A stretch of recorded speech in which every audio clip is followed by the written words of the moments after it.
Welcome home to St. Anne's. Man, I should have made you stay there a little bit longer. We want you to know that you're welcome to join us at 10 a.m. on Sundays. I know. Please be sure to hit subscribe to receive our sermons. I appreciate it. We can't wait to meet you.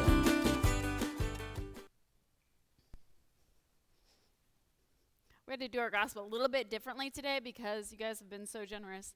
And we have so many coats and blankets and things to go to camps where people live without homes. So thank you guys, and we can adapt. I can adapt to moving around the altar a little bit differently.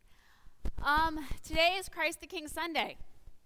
And you're like, all right, whatever. Really what's important, and we'll talk about that a little bit, though it's kind of an odd concept, but we'll address it in a minute. It's also the last Sunday before Advent. So next Sunday, Advent begins. I know, y'all like. So take a second, wrap your minds around that. Advent is coming. God's coming, whether or not we're ready. I know, which is kind of similar to how I gave birth. They were like, these babies are coming. And I was like, yeah, but we're not. And they're like, the babies are coming. Oh, okay. That's how Advent is. Advent is like when you're giving birth and you're like, no, we've got tons of time. And they're like, no, you don't. You're like, oh, we don't. Okay.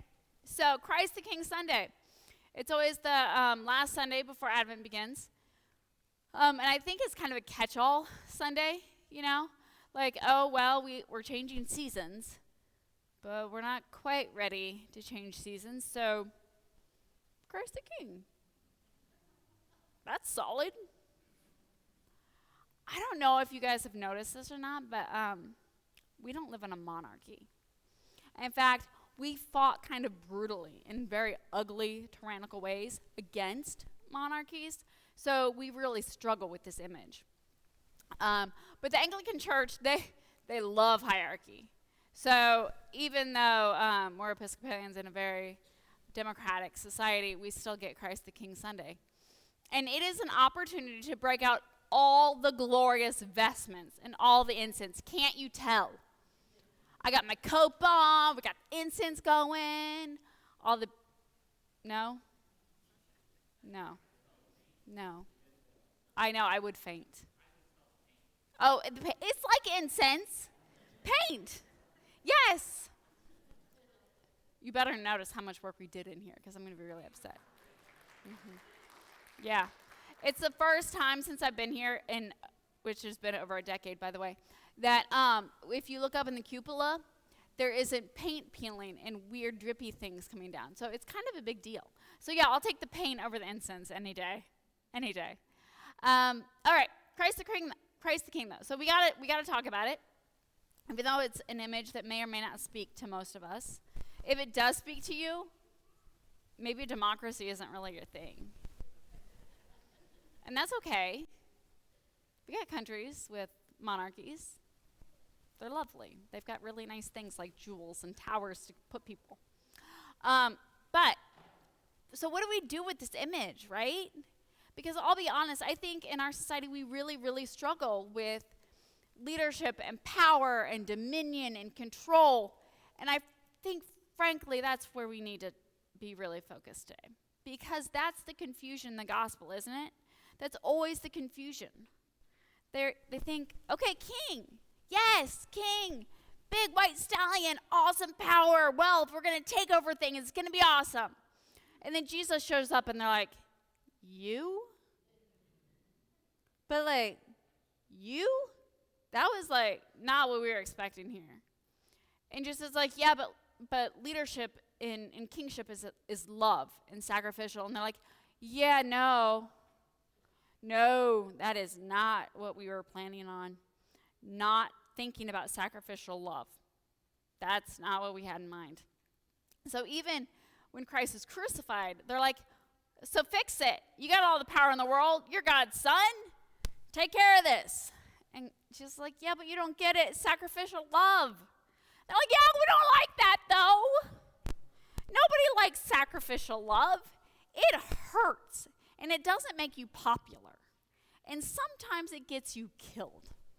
And they're all like, yeah, I didn't sign up for that. We were looking for superhero Jesus with like the abs and the cape and all the things. What do we do with that? Because we have this same confusion in our culture, don't we? A certain someone, not to get political here, but a certain someone who lost an election but really misses power and control announced that they're going to go for power and control again this week. And I'm like, oh, great. Because that's about sacrificial love right there.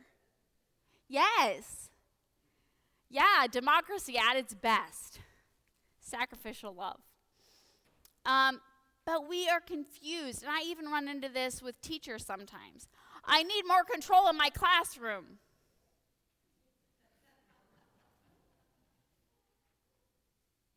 Good luck. Because if control is what you're looking for, but you got a whole bunch of humans in the mix, that's not what you're going to get.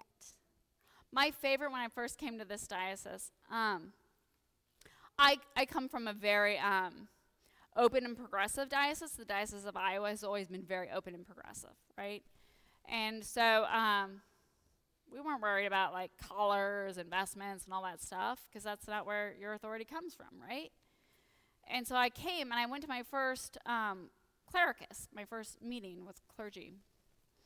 And then there was like one other woman in the diocese, right? And she's like, Meg, you better wear your collar everywhere, because you need to make it clear that you have authority. Like, when you go get your car checked and your tires changed, you better be wearing your collar. In fact, I literally had somebody in this diocese tell me, you need to have your collar on when you get your picture taken for your driver's license. Because people need to know that you have authority, Meg.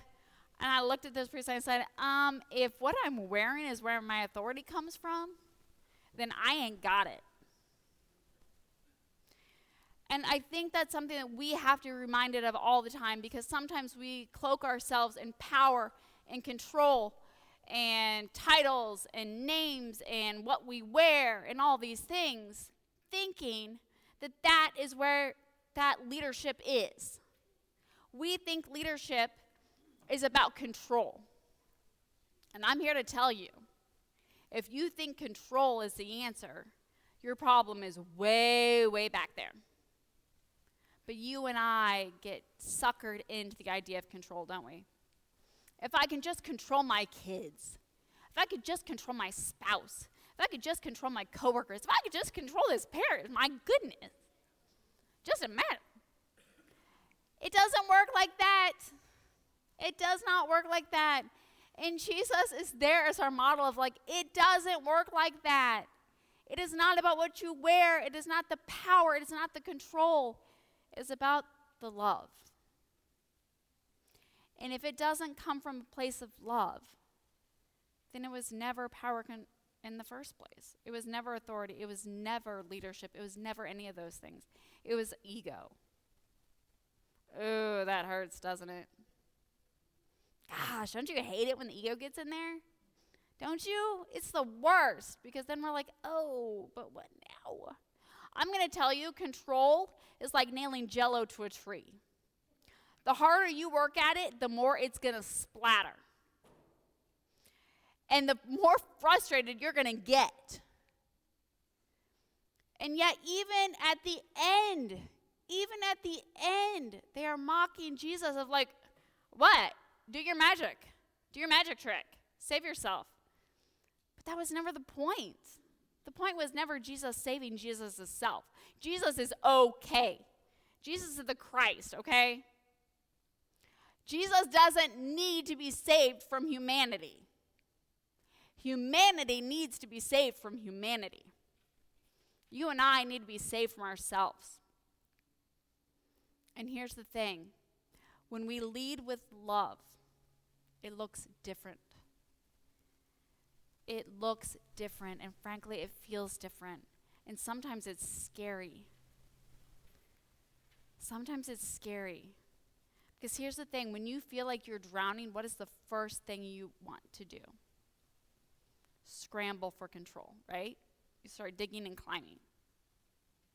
But what are you supposed to do? float. You let go. You let go. And what if I tell you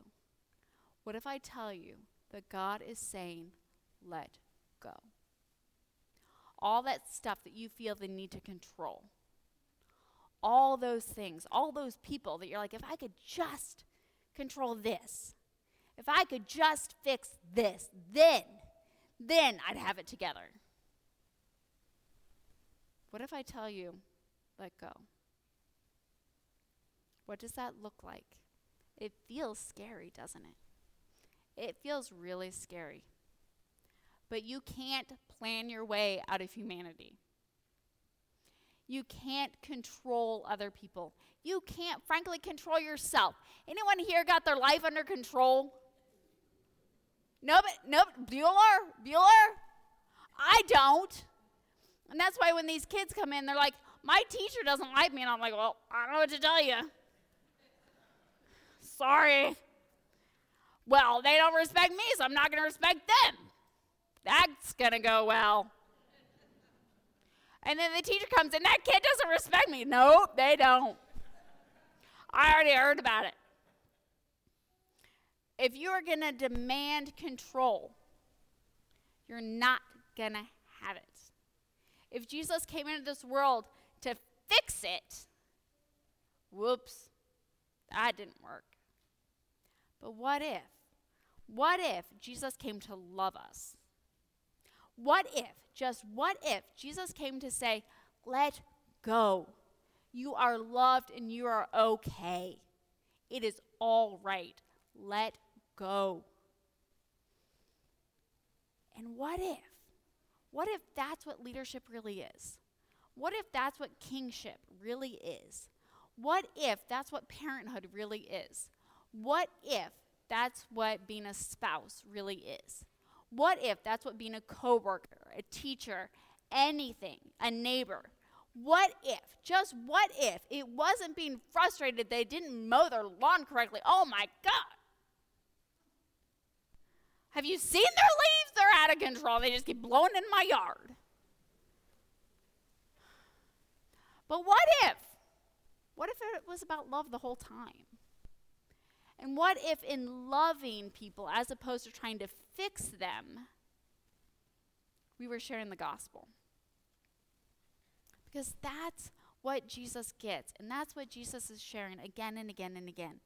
And that's what one of the other criminals gets. That's what one of them understands. Oh man, I'm broken. I deserve to be here. I deserve it. But Jesus, I get that you love me. I understand that. And that's when Jesus says, you're right, I do. So today, grab a hold of all that stuff you want to control, squeeze it real tight. You're like, I got all this paperwork. I got all these things. My doctor was like, oh my God, you got to lose 10 pounds. And you're like, what? Squeeze it real tight. That annoying neighbor, oh my gosh, their dog. It's me. The annoying neighbor is me. It's my dog. Squeeze it real tight because you're so frustrated. If you could just fix it, it would be so much better. Let go. Let go of it. I mean, I didn't mean like let go so much that it's dangerous behind the altar. It's so dangerous back there because like the priest is the priest and it's messy back there. Let it go. Let it go. Let it be. Advent is coming. Advent is coming, which means Jesus is coming. And that's a good thing. Y'all panicked about like cleaning. We want you to know that you're welcome to join us at 10 a.m. on Sundays. Please be sure to hit subscribe My to students receive are our always sermons. like, what's your favorite we holiday? can't wait to meet Is you. it like Christmas? And I'm like, no, it's Thanksgiving. Like, what? Why? And I was like, it's literally the only holiday